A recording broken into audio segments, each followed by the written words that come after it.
ఇద్దరు మీరిద్దరు మీరిద్దరు వేదిక దిగిపోతే నేను వాళ్ళతో పర్సనల్గా మాట్లాడాల్సింది ఏదో ఉంది.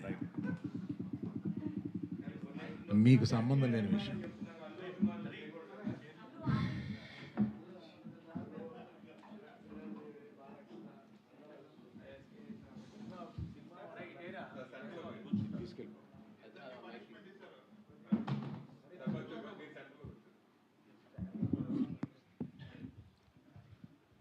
ఇది కొంచెం ఒక రకమైన ఎమోషనల్ ఇష్యూ, అందువల్ల మిగతా వాళ్ళకి సంబంధం లేదని చెప్పాను.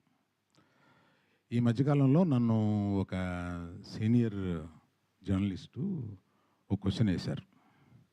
ఈ మధ్య రామ్ చరణ్ గురించి నేను హలో హలో ఆ మైక్ ఇవ్వరా, అక్కడే ఏదో చేసావా? హలో. ఈ మధ్య దిల్ రాజు గారిని నేను నా స్టేజ్ మీద ఆహ్వానించి చెప్పేటప్పుడు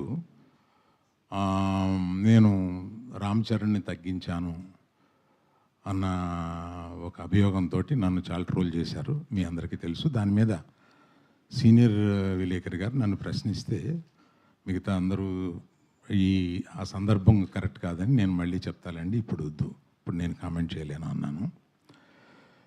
దాని మీద మీకు అంటే పబ్లిక్కి నేను చెప్పాలని అనుకున్నది ఏంటంటే, ఆ రోజు దిల్ రాజు గారిని ఆహ్వానిస్తూ ఆయన ఒక్క వారం రోజుల్లోనే కష్టాలు నష్టాలు ఇన్కమ్ ట్యాక్స్లు ఇవన్నీ అనుభవించారు అని పరిచయం చేయడానికి ఇన్అడ్వర్టెంట్లీ అంటే యాదాల ఉద్దేశపూర్వకం కాకుండా ఆ మాట అనాల్సి వచ్చింది.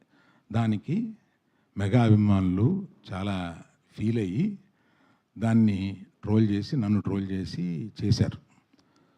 ఫీల్ అయిన అభిమానులకి నేను చెప్తున్నాను, ఉద్దేశపూర్వకంగా చేసింది కాదు. నేను చరణ్ నా కొడుకు లాంటాడు, అంటే నాకున్న ఏకైక మేనలుడు, అతనికి ఉన్న ఏకైక మేనమావని. అందుకని ఎమోషనల్గా చెప్తున్నాను, ప్లీజ్ లీవ్ అస్ బిహైండ్. చరణ్కి నాకు ఉండే ఒక రిలేషన్షిప్ ఇస్ ఎక్సలెంట్ రిలేషన్షిప్లో ఉంటాం మేము. అందుకని please let us leave it alone. అది కేవలం పొరపాటున నేను దిల్ రాజు లైఫ్ చెప్పడానికి అది వాడి ఉండకూడదని అనిపించిన తర్వాత నాకు. Thank you for your understanding అండి.